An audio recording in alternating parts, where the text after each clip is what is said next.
आशा करता हूँ आप सब लोग बहुत अच्छे होंगे। आप सभी का स्वागत है सिलेक्टिव लर्निंग अड्डा में। आज का जो हमारा टॉपिक है वो फिजिक्स है। इसमें हम क्लास 12th के बच्चों के लिए देखेंगे। इसमें हम हिंदी मीडियम जो कि यूपी बोर्ड से रिलेटेड है, इसमें हम theory, numerical and competition exam में जैसे IIT, nits and other engineering में आए हुए क्वेश्चनों को भी देखेंगे। तो यहाँ पर आपको अलग अलग क्वेश्चन को अलग अलग टेक्निक के द्वारा बताया जाएगा कैसे क्वेश्चन को सॉल्व करते हैं, और ये बड़ा इंटरेस्टिंग सब्जेक्ट है फिजिक्स। तो चलिए आज बात करते हैं अपने पहले चैप्टर पर, वैद्युत क्षेत्र एवं आवेश पर, यानी कि आवेश और वैद्युत क्षेत्र पर। ये टॉपिक ज़्यादा ही इंटरेस्टिंग है। इसमें आज हम देखेंगे वैद्युत आवेश क्या होता है और वैद्युत क्षेत्र के बारे में। चलिए सबसे पहले हम बात करेंगे वैद्युत आवेश, इलेक्ट्रिक चार्ज के बारे में। तो आइए समझते हैं वैद्युत आवेश क्या होता है, और उसके बाद हम बात करेंगे वैद्युत क्षेत्र क्या होता है, इलेक्ट्रिक फील्ड क्या होती है। चलिए देखते हैं आगे वैद्युत आवेश क्या होता है। वैद्युत आवेश देखते हैं क्या होता है। हाँ, आपको मैं बता दूं, फिजिक्स में कभी भी कोई भी टॉपिक है उसमें जब तक फीलिंग नहीं आएगी तब तक हमें वो ज़्यादा इंटरेस्टिंग नहीं लगता है। तो इसको आप ध्यान रखिए। हमें हर काम फिजिक्स में इंटरेस्टिंग के साथ करना है। कोई भी चीज़ हो रही है तो क्यों हो रही है उसके बारे में जानकारी रखना है, और वो कैसे हो रहा है इसके बारे में दिमाग में ऐसे क्वेश्चन चलने चाहिए। तो आइए बात करते हैं वैद्युत आवेश। देखिए वैद्युत आवेश जो होता है एक फीलिंग है। फीलिंग मतलब एक पदार्थ है, ठीक है, जो दो चीज कर सकता है। उसके पास क्या होता है, एक गुण होता है। उसके पास दो गुण होते हैं, वैद्युत गुण और चुंबकीय गुण होता है। अब उस गुण को वो कैसे उत्पन्न करता है और उसका कैसे अनुभव करता है, ये कौन बता सकता है? वैद्युत आवेश बता सकता है। तो ऐसे हम कह सकते हैं वैद्युत आवेश जो होता है एक पदार्थ का क्या होता है, गुण, जिसके कारण वैद्युत तथा चुंबकीय प्रभाव को उत्पन्न करता है और इनका अनुभव करता है। जैसे आपने देखा होगा कि जब दो चार्ज पास में आते हैं, अगर दोनों चार्ज प्लस प्लस के हैं, क्या हैं, प्लस प्लस के हैं, तो ये आपस में क्या करते हैं, प्रतिकर्षित करते हैं। क्या करते हैं, प्रतिकर्षित करते हैं, बल, रिपल्सन करते हैं।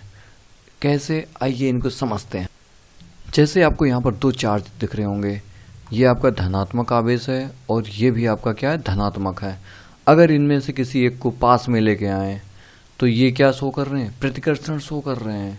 अगर इसको हम इसके चारों तरफ गोल गोल घुमाएं तो इनका जो रिजल्टेंट फोर्स है वो भी क्या कर रहा है, प्रतिकर्षित हो रहा है, यानी कि रिपल हो रहा है।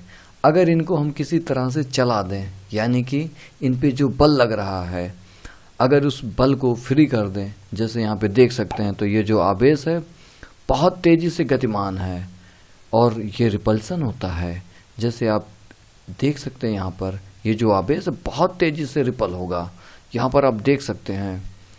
ऐसे ही जो समान आवेश होते हैं एक दूसरे को क्या करते हैं, रिपल करते हैं। अगर एक आवेश विपरीत प्रकृति का है, किस प्रकृति का, विपरीत, तो वो उसकी तरफ आकर्षित होगा। जैसे आप यहाँ पर देख सकते हैं एक प्लस है, एक आपका ऋण आवेश है। तो ये ब्लैक वाला धन आवेश, ये निगेटिव आवेश के चारों तरफ चक्कर लगाएगा। अगर किसी दिन ये इसके पास में आता है तो ये इसे सीधा निकल जाएगा। यहाँ पर आप देख सकते हैं, जैसे फॉर द एग्जाम्पल यहाँ पर आप देखिए ये इसके चारों तरफ मूव हो रहा है, लेकिन अगर किसी दिन धन आवेश को इसके पास में लाया जाए तो ये रिपल होके तुरंत ये किसी एक दिशा में निकल जाएगा। आप यहाँ पर देख सकते हैं। चलिए, और ऐसे हम बहुत सारे चीज़ हमारे पास है जो इंटरेस्टिंग है, इस चैप्टर को ज़्यादा इंटरेस्टिंग बना सकते हैं। आप बने रहिए हमारे साथ। आइए देखते हैं और आवेश के बारे में एक और खास गुण।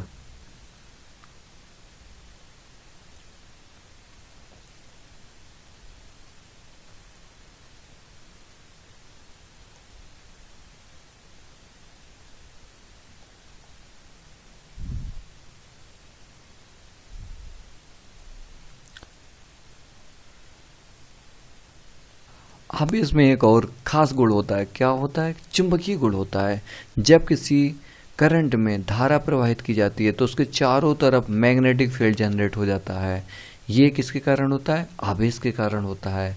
तो आवेश ऐसा कुछ बिहेवियर शो कर सकता है। ये मैग्नेटिक फील्ड कब आएगा? तो ध्यान रखना, जब आवेश गतिमान हो। क्या हो? आवेश गतिमान होना चाहिए। आइए यहाँ पर आपको एक सेल दिख रहा होगा, ये वायर हैं। क्या हैं? वायर हैं। अगर हम इसमें बैटरी को ऑन कर दें, क्या कर दें? बैटरी को ऑन कर दें, और यहाँ पर हम देखें ये जो इलेक्ट्रॉन है ये मूव करते हैं। कैसे? आप यहाँ पर देख सकते हैं। ये अगर इलेक्ट्रॉन मूव करेंगे तो इसके चारों तरफ मैग्नेटिक फील्ड जनरेट हो जाता है। देखिए ये वायर्स हैं। अगर हमें चेक करना है कि वो ये वास्तव में मैग्नेटिक फील्ड हैं, तो एक हम क्या लाएंगे? कंपास लाएंगे, चुंबकीय क्षण लाएंगे चेक करने के लिए इनकी दिशाएं।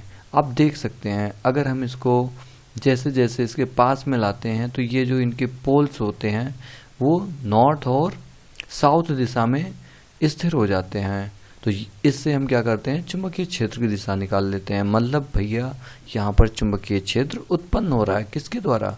करंट कैरिंग वायर के द्वारा, जिसमें धारा प्रवाहित हो सकती है। ये इसके गुण थे विशेष। आइए समझते हैं आवेश कैसे उत्पन्न करते हैं।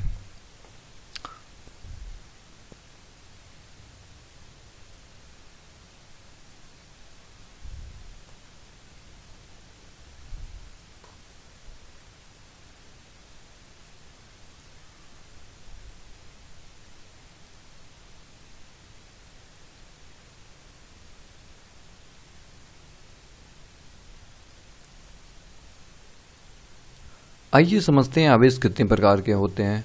आवेश जो होते हैं वो दो प्रकार के होते हैं। आपका पहला होता है धन आवेश। धन आवेश का मतलब क्या होता है? धन आवेश किसी भी वस्तु पर तभी आती है जब वो इलेक्ट्रॉन ट्रांसफर करता है, इलेक्ट्रॉन देने की क्षमता रखता है, तभी उस पर क्या आता है? धन आवेश। यानी कि अगर कोई एक वस्तु है, ये मान लो इसमें कुछ इलेक्ट्रॉन्स हैं, धनात्मक आवेश हैं, तो अगर ये किसी दूसरे बॉडी को, है ना, अपना इलेक्ट्रॉन देता है, क्या करता है? इलेक्ट्रॉन देता है। ये इलेक्ट्रॉन मान लो ये इसको दे दिया, दे सकता है, तो ये आपका पॉजिटिव हो जाएगा, धनात्मक हो जाएगा, और जो लेगा वो आपका क्या हो जाएगा? ऋणात्मक हो जाएगा। आप यहाँ पर देखें तो यहाँ पर आप देख सकते हैं जो यहाँ से इलेक्ट्रॉन निकला था, ठीक है, तो वो इसमें आ गया। तो जिसमें इलेक्ट्रॉन आया उसमें इलेक्ट्रॉन की वृद्धि हो गई है, और जहाँ से इलेक्ट्रॉन निकला वहाँ पे इलेक्ट्रॉन की क्या हो गई है? कमी हो गई है। तो यहाँ जिस पे इलेक्ट्रॉन की कमी होती है वो आपका धनात्मक होता है। क्या होता है? धनात्मक होता है। जिस पे इलेक्ट्रॉन की अधिकता होती है, देखिए पहले इसमें 4 थे, अब बाद में कितने हो गए? 5। तो इसमें इलेक्ट्रॉन की अधिकता हुई तो वो कैसा होगा? ऋणात्मक होगा। कैसा होगा? ऋणात्मक होगा।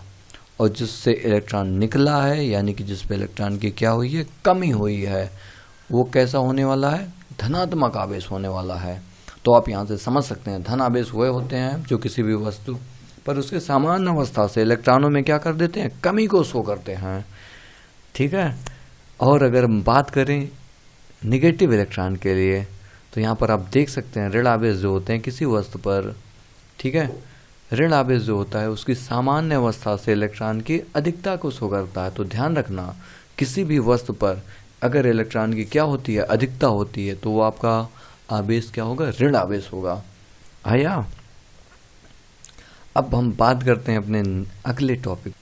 अगर मैं बात करूं जो इनके गुण होते हैं, वो यहाँ पर आप देख सकते हैं नीचे। पहला अगर बात करें सजातीय आवेश के बीच प्रतिकर्षण बल तथा विजातीय आवेश के बीच आकर्षण बल का कार्य करता है। सजातीय का मतलब होता है समान। अगर आवेश समान समान है, एक आपका प्लस क्यू है, दूसरा भी प्लस क्यू है, तो ये एक दूसरे पर प्रतिकर्षण का बल लगाएंगे। कौन सा बल? प्रतिकर्षण का। ठीक है, मतलब दिशाएं इनकी जो होंगी विपरीत होंगी। खास बात यह है जो आपका वैद्युत बल होता है, हमेशा चाहे आकर्षण का केस हो चाहे आपका रिपल्सन का केस हो, मतलब प्रतिकर्षण का केस हो, उसमें हमेशा बल विपरीत दिशा में होता है। अगर यहाँ पर देखें, एक आपका ऋण आवेश है, एक आपका धन आवेश है। यहाँ पर देख सकते हैं ये जो बल है ना, एक दूसरे को क्या करेंगे? आकर्षित करेंगे एक लाइन में। किस लाइन में? एक लाइन में, जिस लाइन में वो रखे होंगे।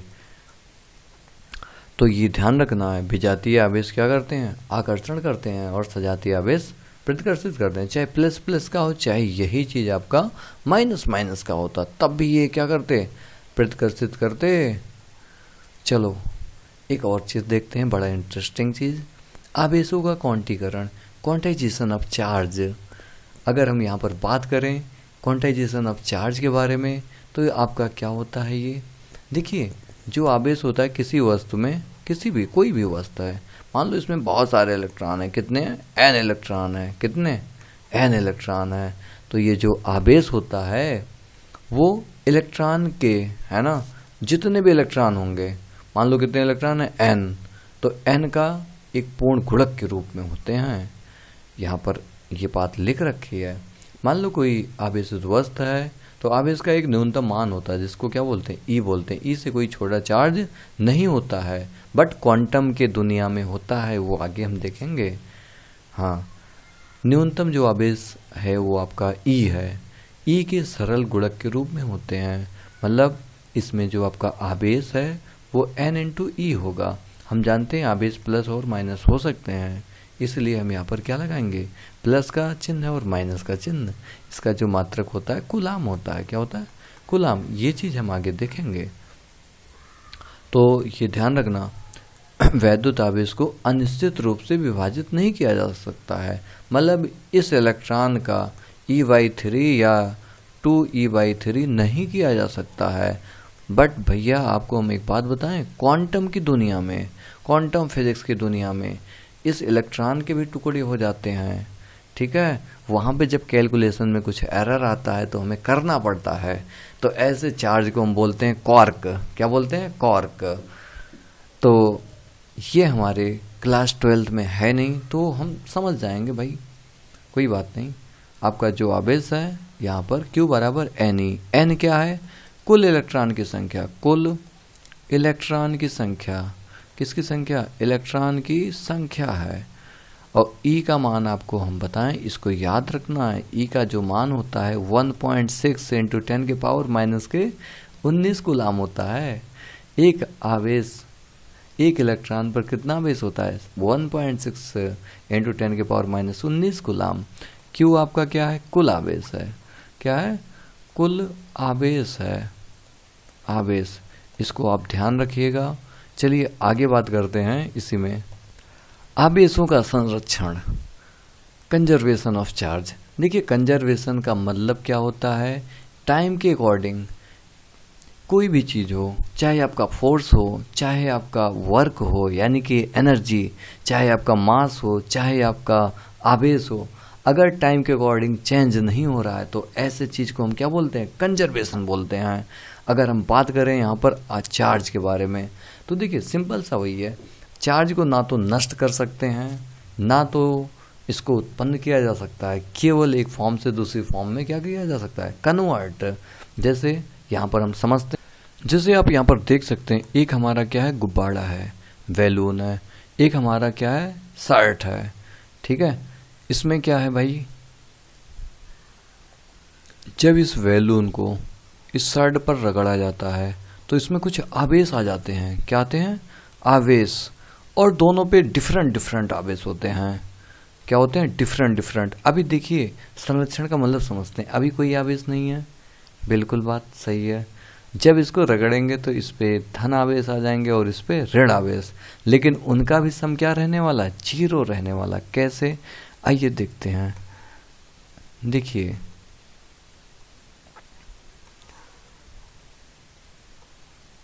अभी हम इसको क्या करते हैं? रब करते हैं।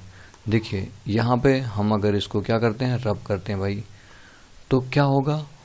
यहाँ पर आपको दिख रहा है गुब्बारे में जितने नेगेटिव चार्ज हैं उतने बाहर धन चार्ज हैं। अगर इनको सम किया जाए तो इनका मान क्या आएगा? 0। तो आपको पहले में भी कितना था? 0। बाद में भी आपको कितना मिलने वाला है? 0। तो इस प्रकार से हम कह सकते हैं जो आपके आवेश हैं वो आपके क्या रहने वाले हैं? कंजर्व रहने वाले हैं। जैसे देखिए, अभी कोई आवेश नहीं है, इसको हमने रगड़ा, यहाँ पे देख सकते हैं आप कितने हैं? इस पर भी 7 हैं, इस पर भी कितने नेगेटिव हैं, 7। तो यहाँ पर हमें समझ में आ रहा है कि भाई जितने नेगेटिव उतने पॉजिटिव, दोनों का सम क्या रहने वाला है, 0। खास बात एक चीज़ और है, एक पे नेगेटिव है एक पे पॉजिटिव है, तो ये देखिए गुब्बारा जो है ना अट्रैक्ट हो रहा है। क्या हो रहा है, अट्रैक्ट हो रहा है भाई, देखो देखो ध्यान से। अभी इसको हम छोड़ दें तो आराम से उसकी तरफ जा रहा है अट्रैक्ट होने के लिए। अब इसको हटाएंगे तो इस पर और आवेश आ जाएंगे। क्यों, क्योंकि थोड़ा सा हमने क्या किया, रब किया है। देखिए यहाँ पर अगर इसको हम क्या करते हैं, रब, तो पूरी तरह से पूरे कपड़े पे क्या आ चुका है, धन आवेश। जितना धन आवेश उतना ही गुब्बारे पर ऋण आवेश, दोनों मिलके आपस में क्या हो जाएंगे, 0। तो बाद में भी क्या रहने वाले, शून्य। आया समझ में।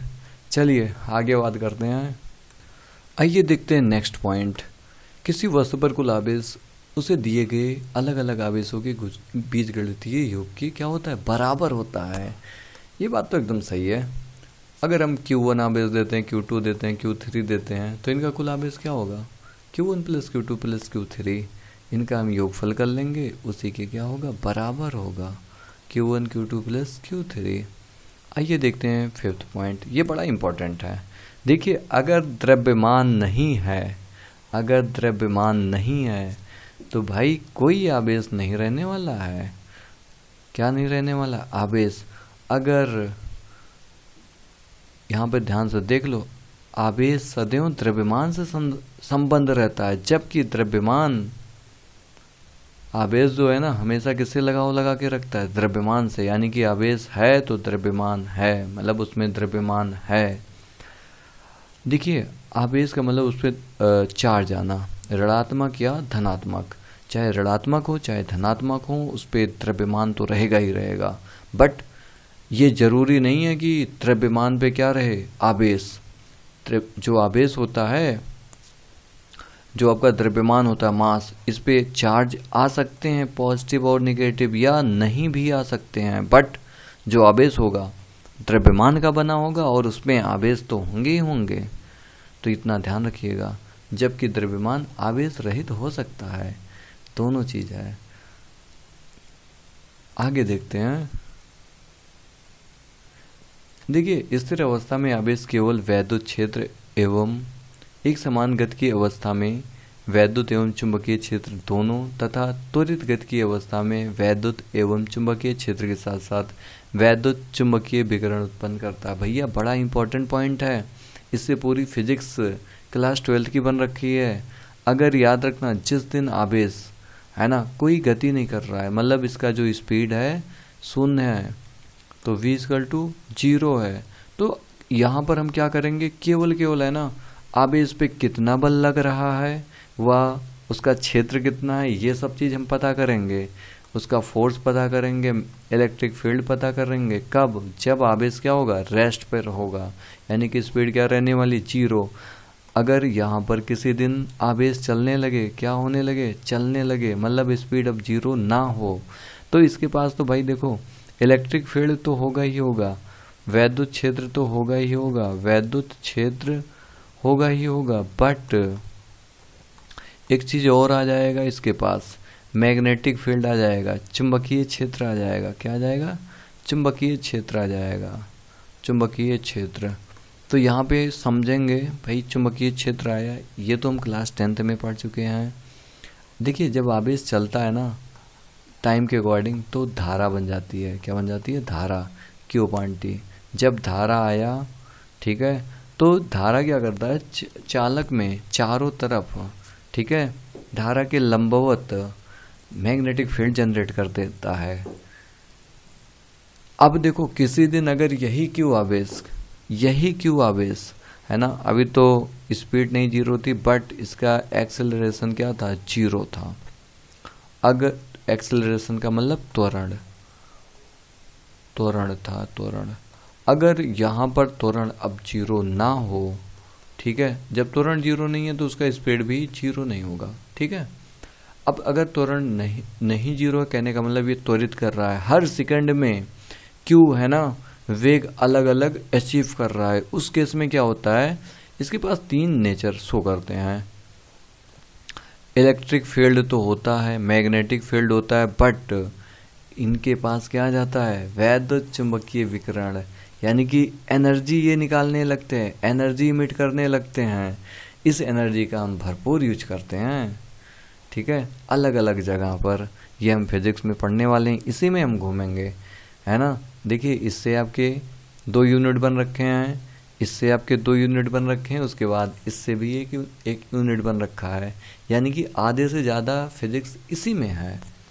चलो बड़ा इंटरेस्टिंग है, आगे देखते हैं। आओ यहाँ पर बात कर लेते हैं वैद्युत आवेश के मात्रक। देखिए आवेश का ऐसा ही मात्रक जो होता है एम्पियर सेकंड होता है। क्या होता है, एम्पियर सेकंड होता है। ये कैसे आया, I बराबर Q/T होता है, Q बराबर क्या होता है I इंटू टी। तो देखिए धारा का मात्रक एम्पियर होता है और टी का क्या हो जाएगा, सेकंड भाई, क्या हो जाएगा, सेकंड।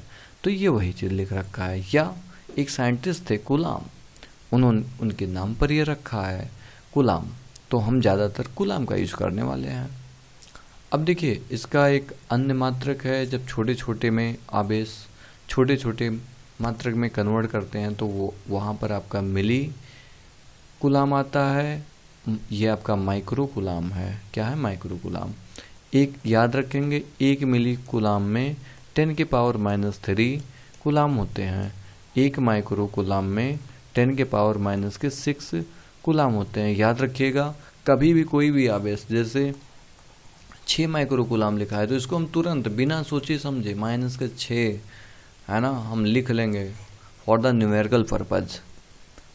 ऐसा कुछ हम करने वाले हैं।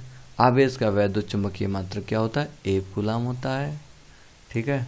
अब हम अगले टॉपिक में पढ़ेंगे कूलाम का नियम, मतलब आवेश जो आकर्षण और प्रतिकर्षण करता है ना, उनके बीच में जो बल लगता है, क्या लगता है, बल, उस बल का मान क्या होने वाला है, ये कूलाम ने दिया था। बड़ा इंटरेस्टिंग टॉपिक है। चलिए आगे मिलते हैं आपसे अगले लेक्चर में। Thank you for the watching this video.